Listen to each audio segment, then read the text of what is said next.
د وطن میډیا قدرمن لیدونکو السلام علیکم. هیله ده چې روغ او جوړ به وئ. دا هم تازه او مهم خبر. له افغانستان څخه د څه د باندې 200 میلیونو ډالرو په ارزښت جلغوزي قاچاق شوي دي. د جلغوزیو د تولید او پروسس اتحادیې رئیس محبوب الله ګردیزي وایي سږ کال د 200 میلیونو ډالرو په ارزښت جلغوزي له هیواده بهر قاچاق شوي دي.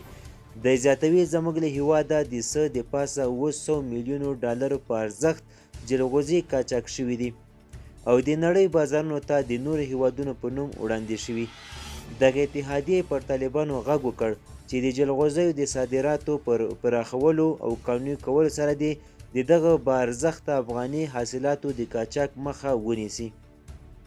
بلخوا طالبان وایي د 10 دولتي ادارو د کارکوونکو معاشونه ورکړل شوي. د طالبان د مالیې وزارت اعلان وکړ چې د 10 دولتي ادارو معاشونه یې له 2 میاشتو راهیسې ورکړل شوي او دا لړۍ دوام لري. طالبانو د مالیې وزارت ویلي د 10 دولتي ادارو معاشونه یې ورکړي. دغه اعلامیې له مخې د سلواغې میاشتې معاشونه د 10 دولتي ادارو کارمندانو ته ورکړل شوي او دغه بهیر دوام لري. په اعلامیه کې د هغو ادارو یادونه نه ده شوې چې د کارکوونکو ته یې معاشونه ورکړل شوي دي.